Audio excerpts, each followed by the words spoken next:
everybody. Welcome back to another episode of Honestly Bilal, the show for the aspiring ophthalmologist. I'm your host, Bilal Ahmed, and I'm a fourth-year medical student at the University of Toledo. And this summer, I'll be starting my residency at the University of Iowa.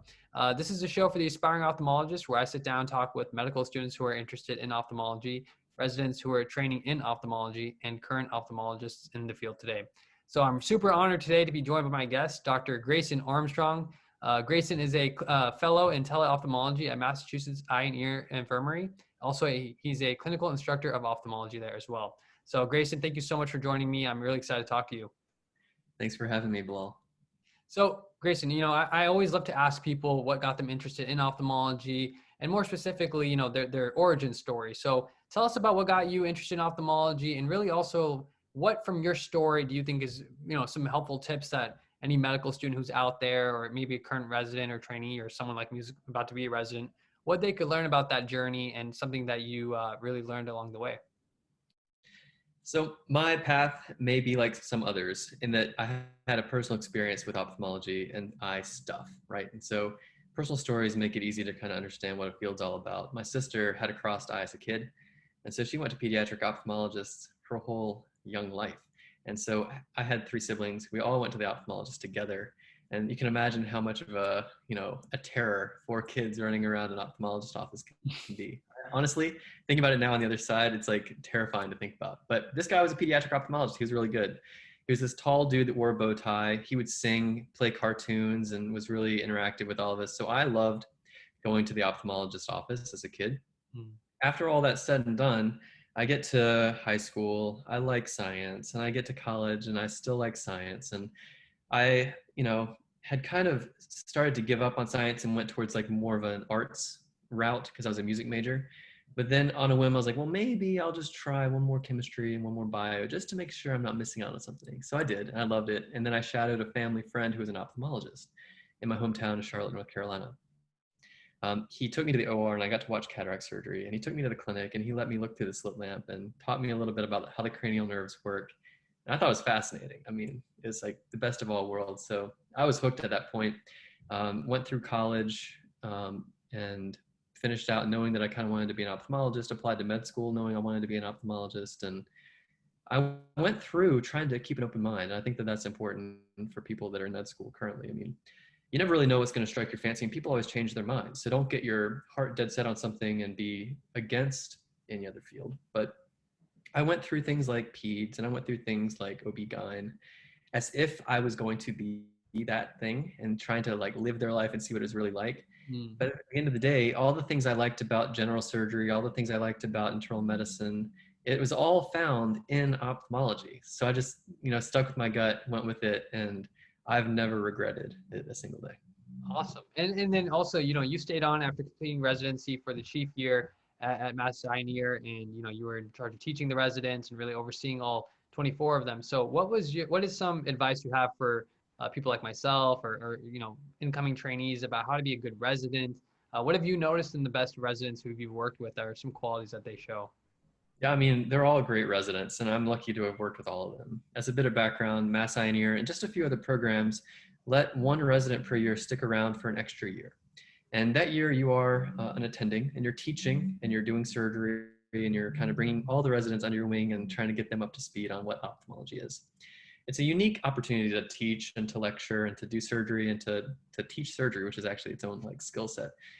But as a resident, I think that, what I found to be the most important thing that I tried to impress on the group of residents that came in under me is that you're kind of stuck with a group of residents that are your same year. At Mass Eye and Ear, we have a large residency, so it's 8 per year. And I wanted them to be as good of friends with each other as they could be, and to be willing to support each other and to like have each other's backs, to take call for one another. Because it's difficult, right? Like 3 years of ophthalmology, it's about to be 3.25 with the combined intern year. That's a lot of time and dedicated effort in like a very specific, pretty strenuous time. And while ophthalmology may not be the same kind of strenuous activity as ER or, general surgery, it's still time intensive. And if you have a good residency cohort and you can all get along and be willing to just help each other out whenever you need it, it goes a long, long, long way. An example is like if someone has an unexpected family emergency and needing their call covered, yeah, like just take it and then they'll pay you back later if they can. And just being willing to be flexible like that is crazy critical. Awesome.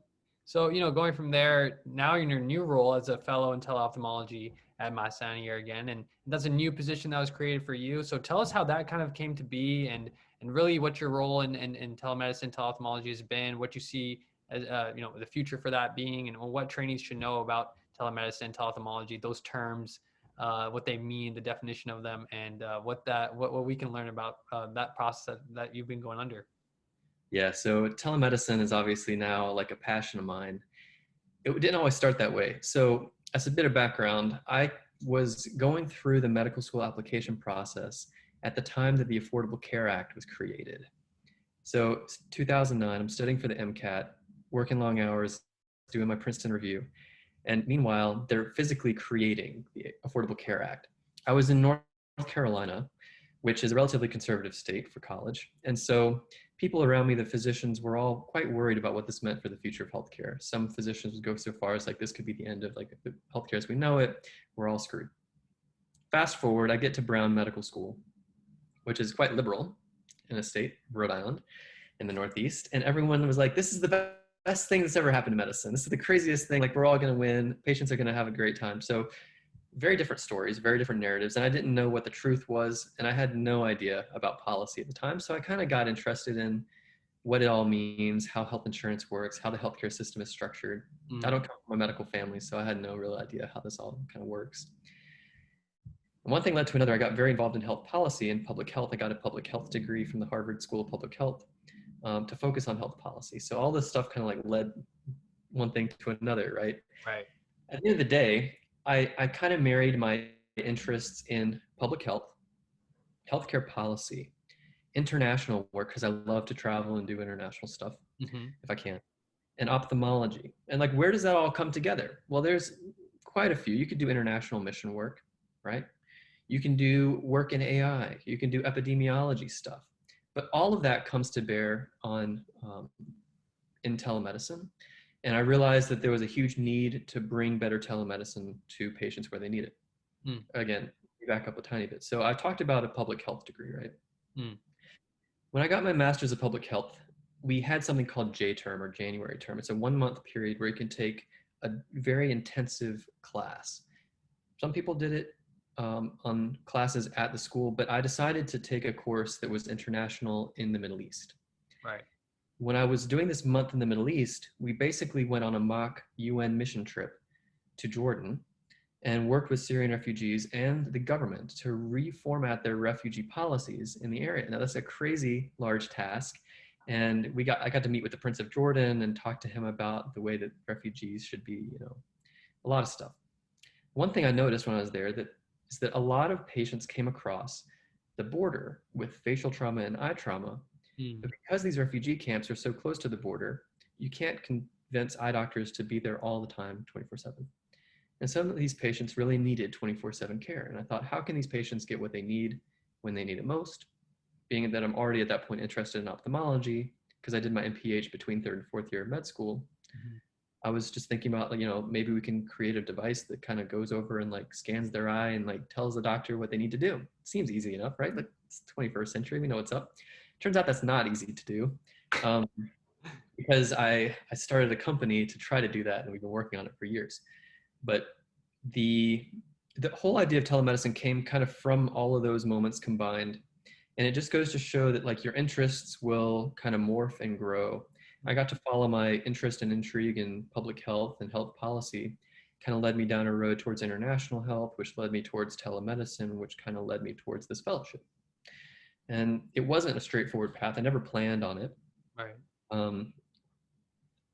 Another interesting piece is that I really wanted to carve out a year for myself to focus on this aspect. And Mass Eye was willing to support me for a whole year, just doing telemedicine research and seeing patients 2 days a week. And so I was at an institution that luckily was willing to provide the flexibility to do so. And it's made all the world a difference because it's been an insane year.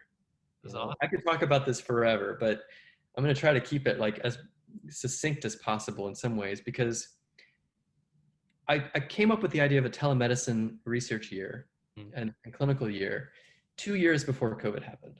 This is when no one really believed that telemedicine was even a real thing in ophthalmology. Yeah. Nobody thought this was like a fruitful endeavor. They're just like, okay, fine, Grayson, like go figure it out, like see what you can do. Then I'm chief resident, and I had already negotiated to do this year, like well before. And during my chief year in March, we all know that COVID pandemic hit and everything got shut down. Patient care was basically, shut down across the board. But the hardest hit specialty of all was ophthalmology. It was the hardest hit in terms of the decrease in patient volume. It was the hardest hit in terms of lost income for physicians and practices. Mm-hmm. But interestingly enough, it was also the worst prepared specialty for telemedicine of all the specialties of medicine. So there was a huge impetus to try to figure this out. And how does it work? Because I'm at Mass General Brigham, the system that encompasses things like Mass General Hospital, Brigham and Women's Hospital. We've got Mass Eye and Ear. We've got all this stuff. And all these other specialties across the board were doing telemedicine, like mental health and dermatology and primary care. And they were all figuring it out. They all did it very quickly. In ophthalmology, we were having a tough time. So in some ways it was opportune that I was doing this fellowship at the right time in the right place. I would never wish a pandemic on anyone. Sure. But if it's ever going to happen, I guess it's a good thing that I was in this fellowship at the right time to start to figure out telemedicine. And it's been an amazing endeavor where now I'm kind of like one of the heads of our hospital's telemedicine initiative across the health system. And I get to help drive forward a ton of research, and I'm submitting research grants to do telemedicine in ophthalmology. And I created a whole curriculum around telemedicine in ophthalmology for the residents, and I've trained them all, and we're studying to see if it trained them effectively and how we can improve that. So I'm mirroring my love of education and public health and health, all of it comes to bear here. That's awesome. It's been a really impressive, busy year.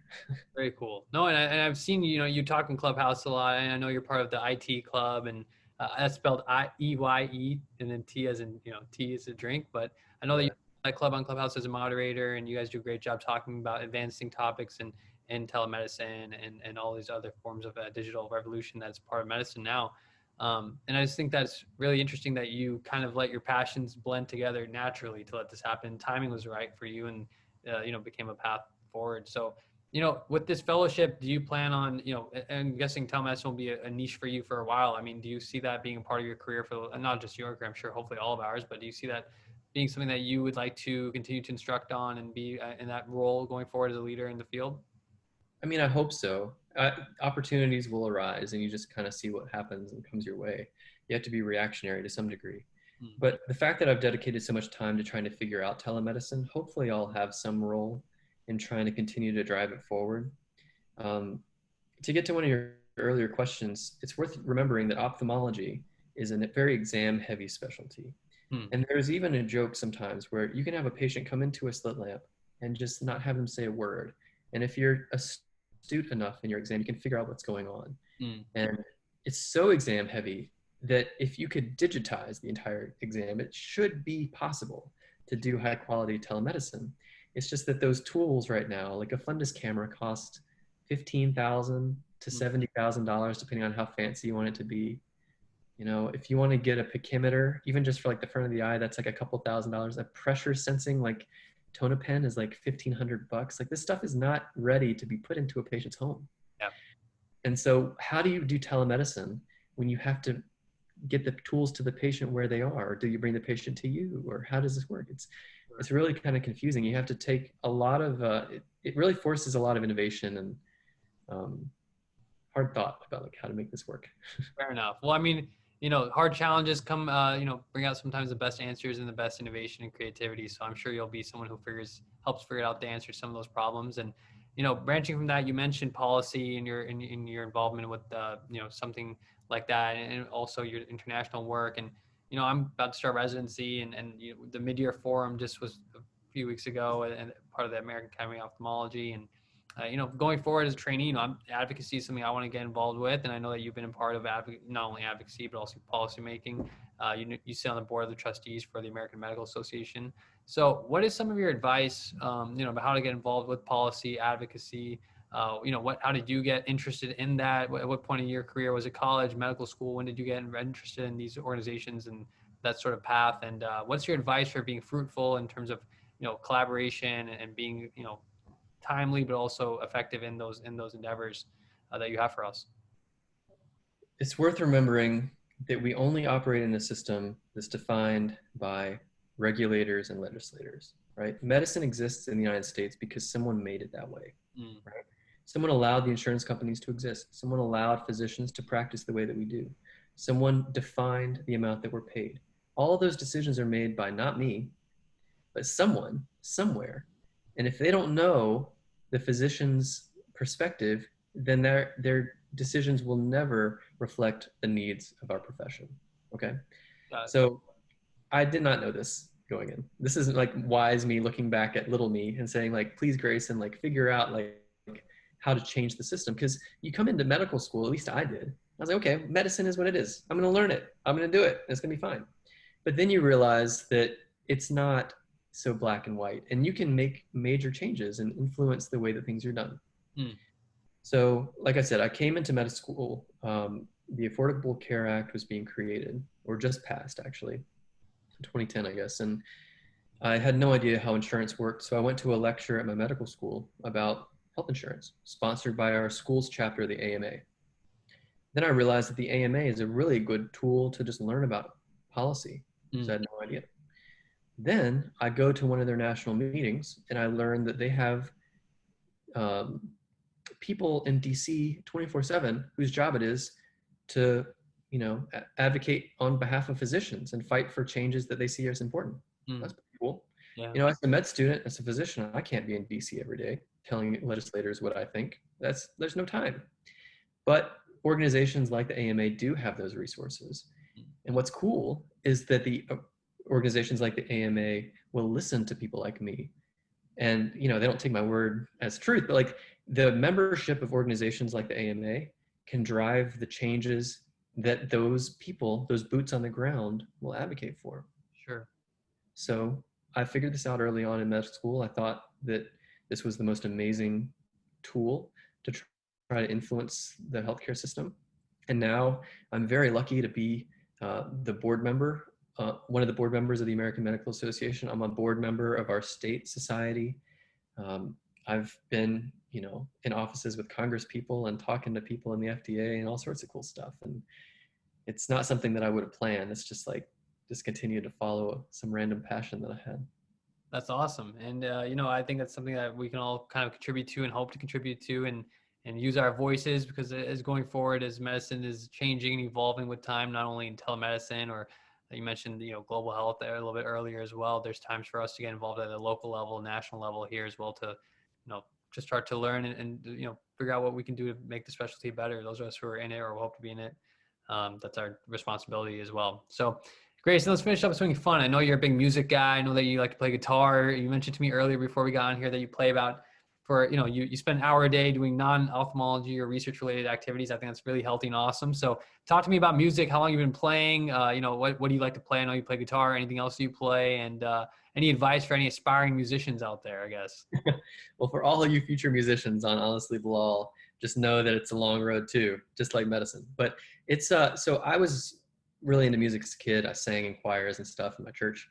And I was actually a music major in college and decided to focus on that, knowing that I was going to be a doctor, because when else in my life am I going to be able to focus on this stuff? So I play guitar, I sing, I, jam out with my family. My sister and my brother, both sisters really are kind of musically inclined as well.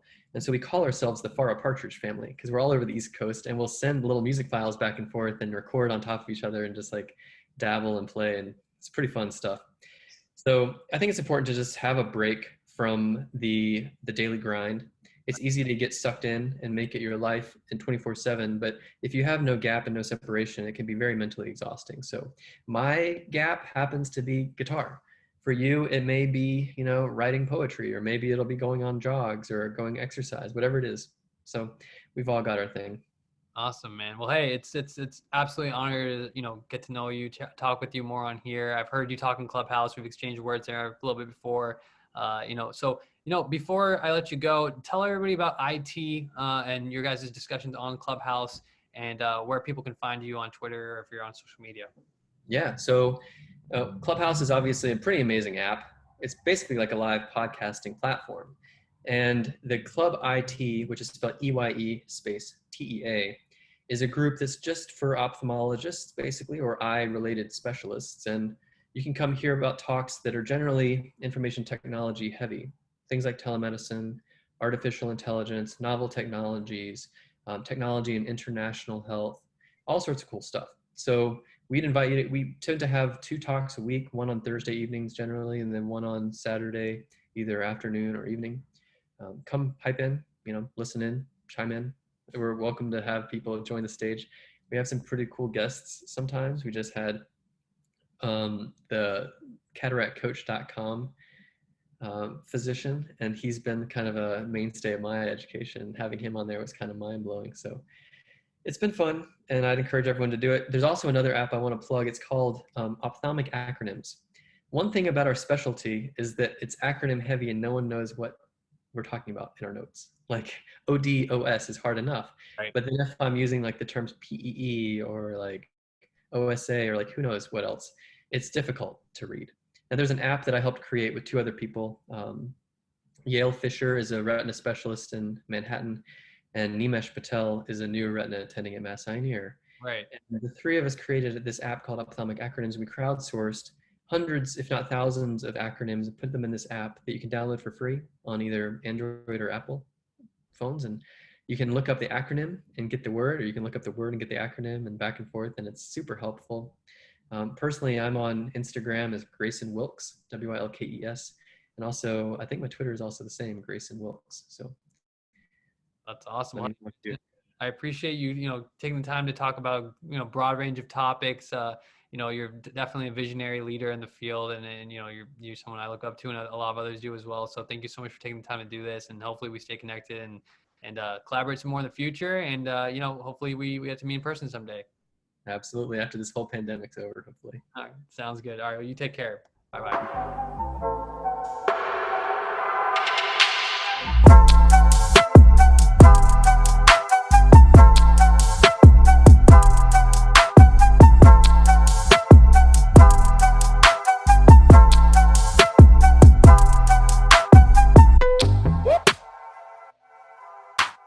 Thank you.